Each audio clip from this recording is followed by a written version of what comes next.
פתאום קם אדם בבוקר ומחליט שהוא עם ומתחיל ללכת. כנשר יאיר קינו על גוזליו ירחף. Le peuple juif est comparé aux enfants de l'aigle.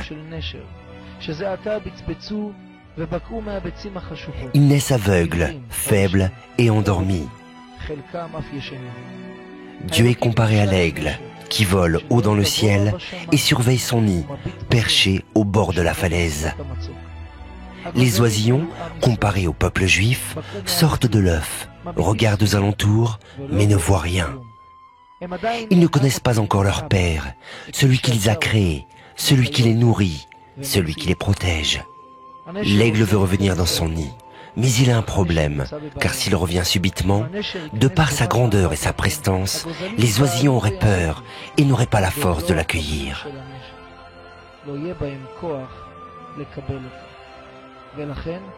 Que fait l'aigle pour revenir dans son nid? Il le réveille ses oisillons, afin que la surprise ne soit pas trop grande. L'aigle fait preuve de miséricorde pour ses oisillons. Il ne rentre pas par surprise dans son nid, mais tourne d'arbre en arbre et virevolte autour de ses oisillons, en faisant du bruit avec ses ailes pour réveiller ses enfants, afin qu'ils aient la force de le recevoir. C'est ce que fait Dieu pour nous réveiller, nous, peuple d'Israël, ses enfants, avant le retour de Dieu dans sa maison, dans son nid, à l'approche de la délivrance, à la fin des temps. C'est pour cela que Dieu nous fait des signes. Sachez que la délivrance est très proche. La fin de l'exil est arrivée. Dieu nous a transmis des signes précis, un plan de ce qui arrivera à la fin des temps. La première étape de la délivrance sera le rassemblement du peuple juif lors de son retour en Israël après 2000 ans d'exil. En l'an 70, le temple de Jérusalem a été détruit après 420 ans d'existence. Jérusalem a été complètement détruite. Nous avons été exilés, malgré nous, pendant 2000 ans. En ces temps, les autres peuples se moquaient de nous en disant: vous, les Juifs, vous ne reviendrez jamais sur votre terre. Dieu a scellé une nouvelle alliance avec nous. Et nous, les Juifs, nous n'avons pas cessé de prier. Sois béni l'Éternel qui rassemble les dispersés de son peuple Israël. Sois béni l'Éternel qui reconstruit Jérusalem. À chaque mariage, nous cassons un verre en souvenir de la destruction du temple. Et juste après, nous chantons un chant pour la délivrance d'Israël. Od Ishama Be'ar Yehuda. Dieu dit ainsi: dans les villes de Juda et aux alentours de Jérusalem, on entendra encore la voix du bonheur, la voix de la joie, la voix du marié, la voix de la mariée. Car je repeuplerai Israël comme par le passé. Telle fut la parole de Dieu. C'est ce que dit le prophète Jérémie. Et cette croyance nous a accompagnés pendant 2000 ans d'exil. Le monde des Lumières a tout fait pour contrecarrer la promesse divine, afin qu'Israël ne revienne pas sur sa terre. Les nations ont tout fait pour empêcher ce retour. Les Allemands, les Polonais, les Ukrainiens, presque tout l'Occident a pris part à la solution finale de Hitler lors de la Shoah en Europe. Les Britanniques ont fermé la frontière d'Israël aux rescapés qui se sauvaient des griffes des nazis et les ont renvoyés directement dans les camps d'extermination. Bien que les Américains aient survolé 2800 fois Auschwitz, ils n'ont pas envoyé un seul missile pour empêcher cette machine de guerre allemande de fonctionner. Les Suisses ont fermé leurs frontières et ont acheté les biens des Juifs, or et argent, à des conditions intéressantes et en espèces aux Allemands, afin que ces derniers fassent marcher leurs usines de guerre de façon efficace et productive. Envers et contre toute logique, Dieu promet que ces mêmes nations se rassembleront et décideront officiellement à la majorité de permettre au peuple juif de retourner sur sa terre.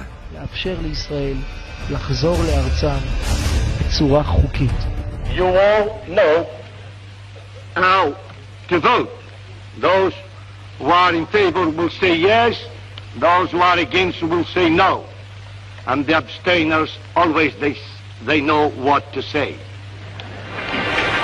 Afghanistan, no.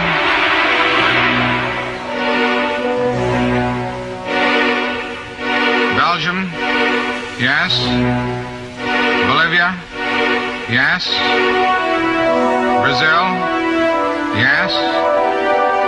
Belarusia? Yes. Cuba? The resolution of the Dutch Committee for Le Palestine résultat du vote, was adopted 33 by voix 33 votes, pour, 13 against, 13 contre et 10 abstentions. בכ"ט בנובמבר. Le 29 novembre 1947, les nations se sont rassemblées à New York comme Dieu l'avait promis aux prophètes. C'est ce que Dieu a dit. En vérité, ainsi parle l'Éternel, éclatez en chants joyeux pour Jacob, en cris d'allégresse pour l'élu des nations. Dites à voix haute la louange, Seigneur, tu assures le salut de ton peuple, des rejetons d'Israël. Les rejetons d'Israël, ce sont les rescapés de la Shoah. Subitement, les rescapés d'Israël mériteront des marques d'honneur inexpliquées de la part des autres peuples, comme nous l'a dévoilé le prophète Jérémie.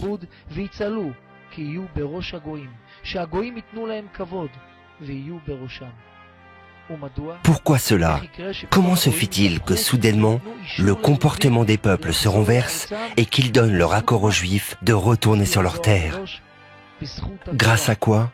La Kabbale nous enseigne que le peuple juif retournera sur la Terre Sainte. Rabbi Shimon Bar Yochai nous promet au nom de Dieu qu'en pratiquant les commandements de la Torah dans chaque situation et que par l'étude de la Torah de nos sages, le peuple juif reviendra sur sa terre. Les Juifs reviendront de l'exil en Israël. La première étape, c'est le rassemblement des exilés, comme nous le dit le prophète Jérémie. Oui, je veux les ramener de la région du Nord, les rassembler des extrémités de la terre.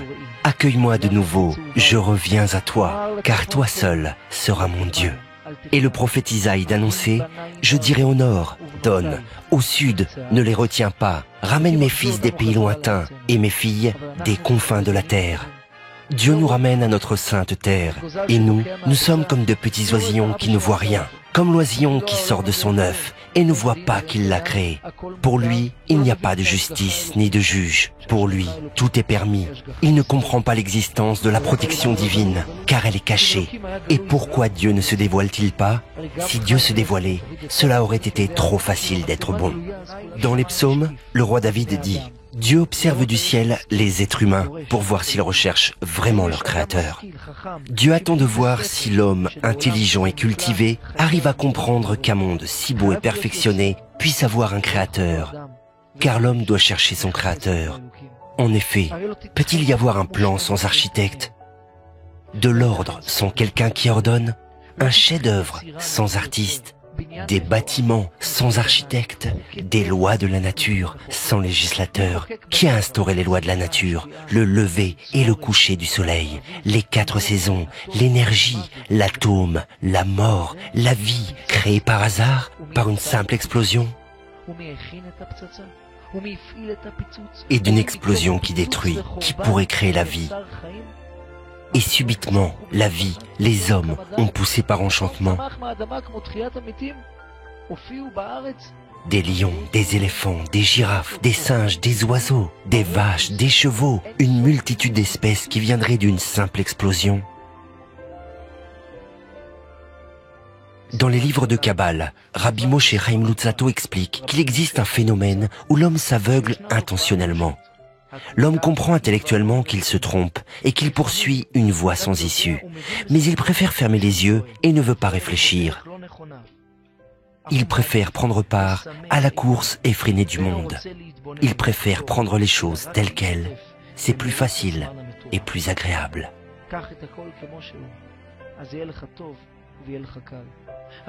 Si Dieu était dévoilé, ce ne serait pas difficile d'être bon.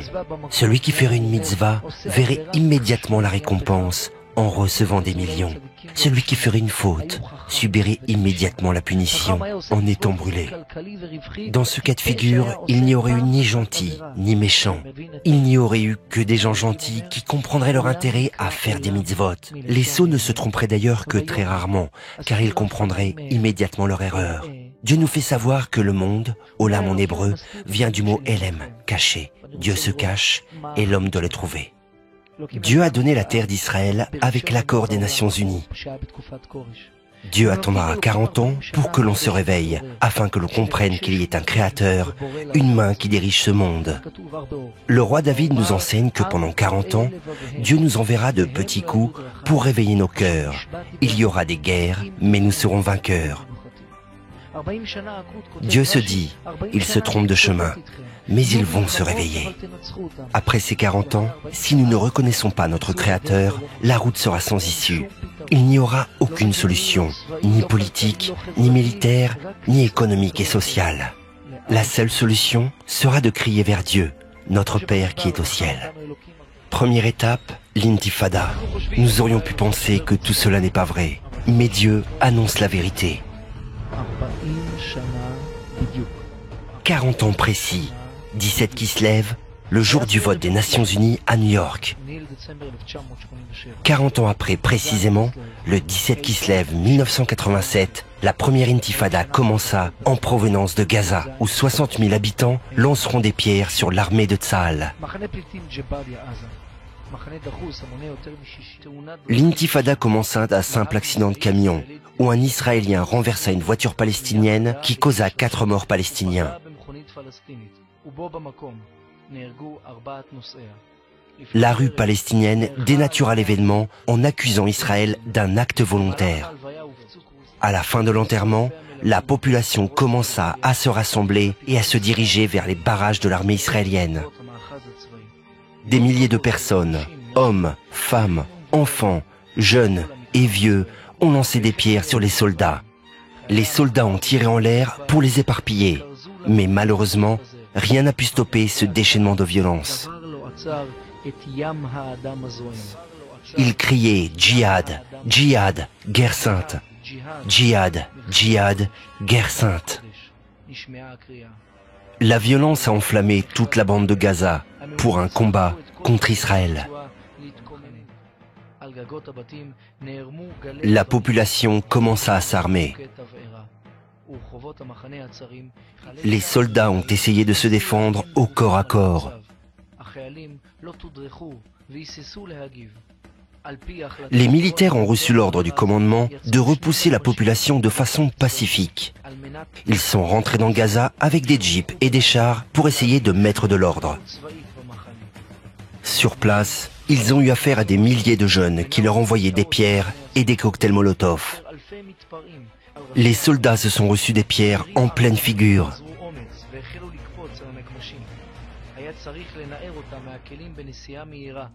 Les Palestiniens criaient « Tirez-nous dessus, allez-y, tuez-nous ».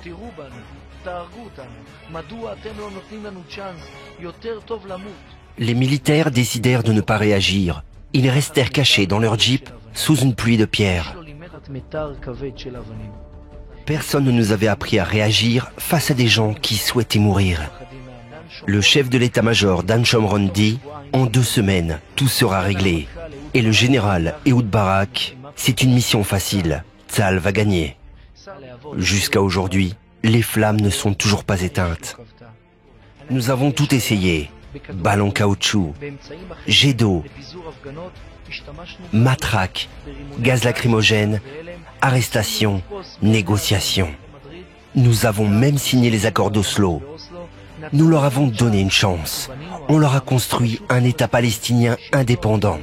Mais au lieu d'utiliser les armes qu'on leur a données pour combattre les terroristes, ils ont continué à se battre contre nous.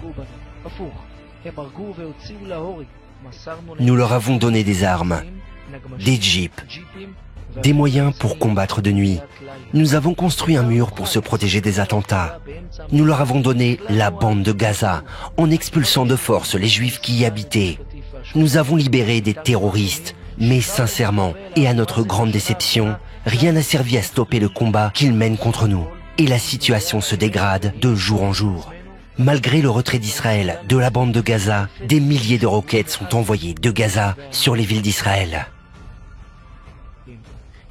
Des milliers de Palestiniens en Israël et dans le monde sont volontaires pour participer à la guerre contre Israël. Le roi David nous dit que la situation se dégradera.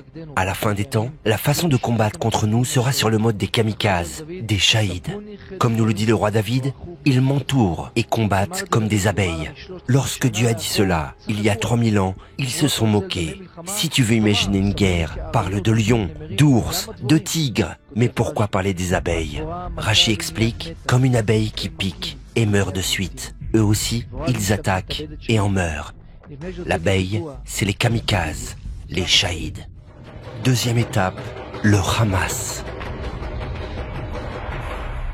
אחמד איסמעיל יאסין נולד בכפר אל-ג'ורה בשנת 1900. Les militants du Hamas demandent l'autorisation à leur chef, Ahmad Yassine, de participer au combat contre Israël. El Saber, dit le Cheikh Yassine, patience. Le jour arrivera où l'on participera au combat. On y sera même aux commandes, mais ce jour n'est pas encore arrivé. Yassine savait qu'on ne peut pas vaincre les Israéliens.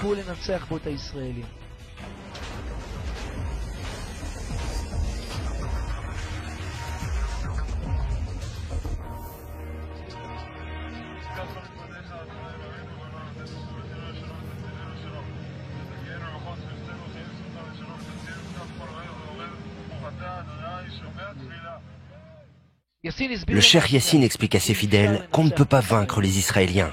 Les Juifs sont surnommés d'après l'islam Ashab el-Mukhtar, le peuple élu. Le peuple d'Israël est sous une protection divine qui le protège. Qui ne s'est pas battu contre eux? Les Cananéens, les Assyriens, les Prisim, les Girgachim, les Hittites, les Jébuséens, les Romains, les Babyloniens, les Grecs, l'Égypte antique, la guerre des 6 jours, la Syrie, le Liban, l'Arabie Saoudite, la Libye, le Maroc, la Jordanie, l'Irak, l'Égypte, Saddam Hussein, tout le monde s'est battu contre Israël. Il n'y a aucun espoir de les vaincre, explique le Cheikh Yassine. Le peuple d'Israël est sous une protection divine qui les protège.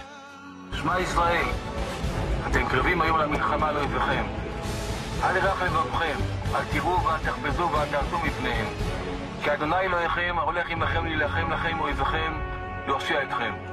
הנה עם חיילי צבא הגנה לישראל שלוחי עמך הקרבים היום למלחמה על אויביהם. חזקנו ואמצנו, ריבה את יריבינו, נחם את לוחמינו. La Gemara explique que pour renforcer la protection divine, il faut que le peuple garde et accomplisse la Torah et les mitzvot. Heureux soit Israël. Lorsque les Juifs font la volonté de Dieu, aucun peuple ne peut les dominer. En revanche, lorsqu'ils ne font pas la volonté d'Hachem, Dieu les livre à leur ennemi. Dieu nous dit, lorsque je suis fier de vous, vous vaincrez. Mais dans le cas contraire, il nous livre aux mains de nos ennemis. En 1988, le Cheikh Yassine rassemble ses hommes pour leur dire « Le moment est arrivé pour le Hamas, c'est le moment de combattre le peuple juif. D'après la croyance musulmane, les Juifs sont le peuple du livre, et il est interdit de les combattre. Mais si le peuple juif renie le livre, ils sont considérés comme des renégats. Il est alors permis de combattre Israël, les renégats. » Le Cheikh Yassine dit « J'ai reçu la permission divine de combattre Israël, de combattre les renégats. »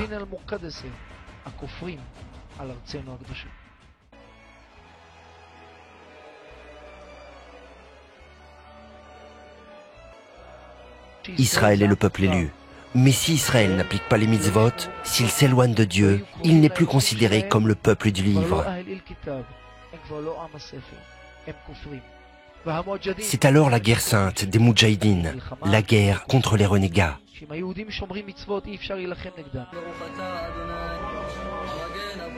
Si les Juifs gardaient les mitzvot, ils seraient invincibles.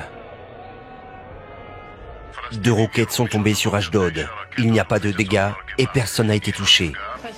On a été sauvés par miracle.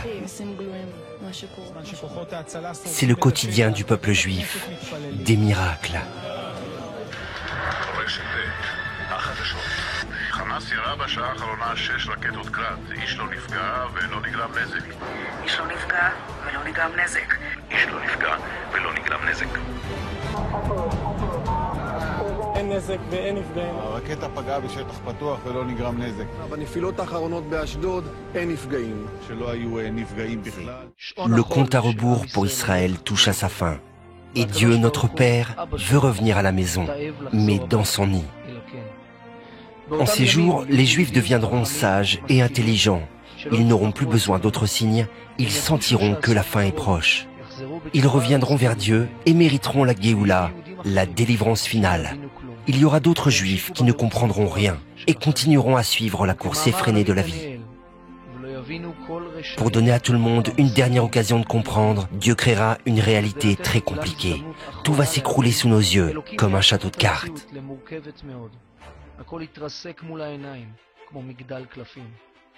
Les dirigeants, l'économie, la sécurité, les lois de la nature, tout le monde va être bouleversé. On comprendra malgré nous que dans une telle situation, nous ne pouvons pas nous débrouiller sans Dieu. Les sages d'Israël ne seront plus aimés ni écoutés. C'est écrit dans la Torah. Tout ce qui se passe actuellement est écrit, mais personne ne prête attention à leur avertissement. C'est ce qui se passera avant la délivrance, avant la Géoula. Le Mashiach viendra lorsque les gens n'auront plus d'argent en poche. La bourse mondiale va s'effondrer. Des milliers de personnes seront licenciées. Crise économique mondiale. Nasrallah dit, la guerre n'est pas finie, c'est juste un cessez-le-feu.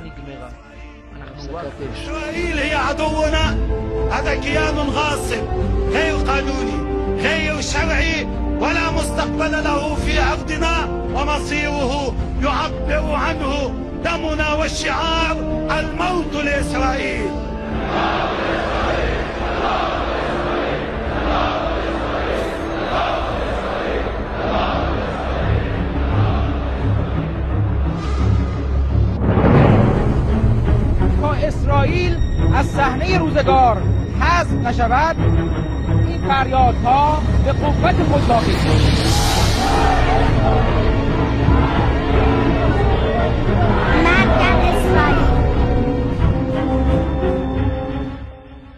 Les Syriens ont positionné 5 divisions à la frontière nord d'Israël. Ils attendent l'ordre d'entrer en guerre.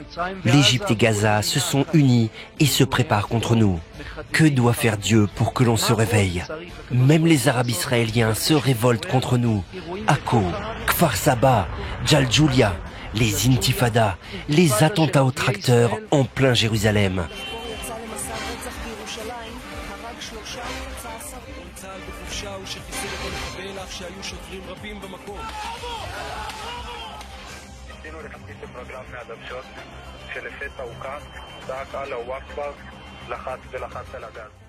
Dieu nous aime. Il nous implore de nous réveiller. Le temps de la délivrance est arrivé. Ne voyez-vous donc pas que votre Père vous protège du haut des cieux? C'est comme lorsqu'un père se met en colère contre ses enfants. Il ne veut pas les frapper. Alors il prend sa ceinture et donne un coup sur la table. Réveillez-vous donc. Dieu ébranle le monde. Aucun malheur n'arrive sur le monde, si ce n'est pour réveiller le peuple juif. Les tremblements de terre, les pluies torrentielles, les inondations. En Israël, après 6 tremblements de terre consécutifs, le lac de Tibériade s'est asséché. Le terrorisme musulman fait des dégâts dans le monde entier. Comme il est écrit dans le Zohar, les musulmans vont faire des guerres sur toute la planète. Les écrits du Zohar sont formels. Il est écrit qu'à la fin des temps, les musulmans vont s'allier avec tous les autres peuples pour faire la guerre au sujet de Jérusalem. Ils vont s'arranger pour que le conflit entre nous se généralise.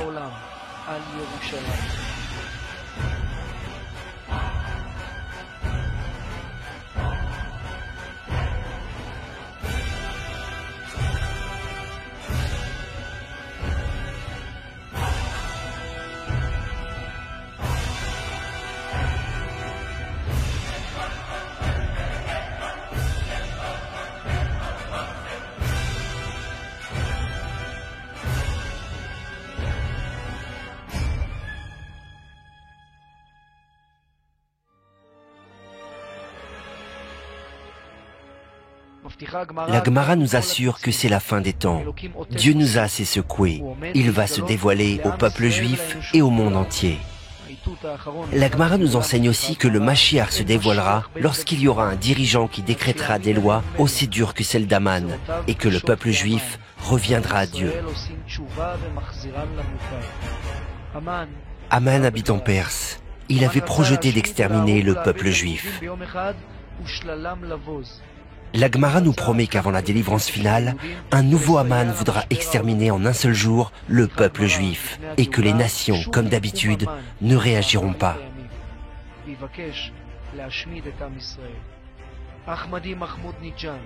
Ahmadinejad habite lui aussi en Perse et veut, lui aussi, exterminer le peuple juif. Les Juifs, comme à l'époque d'Aman, prieront et supplieront Dieu de les sauver.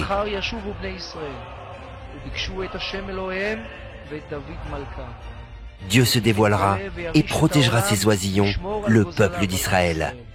Il construira le troisième temple et consolera son peuple. Il y aura la résurrection des morts et nous entendrons le son du grand chauffard, celui du Messie, seul dirigeant du peuple juif. Le peuple juif se réjouira et il y aura la délivrance finale. En ce jour, Dieu sera roi sur toute la terre. Il sera un et reconnu de tous. Quelque temps avant la tombée des masques, toi aussi, rentre dans la danse et mérite la délivrance finale. Adonai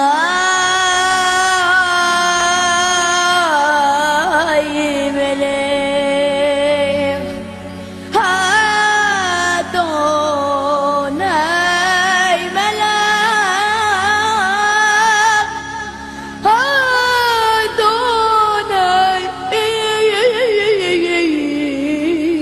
Eloh, Le'olam va'ed.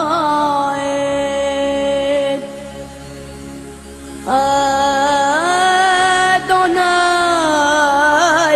Melech, Adonai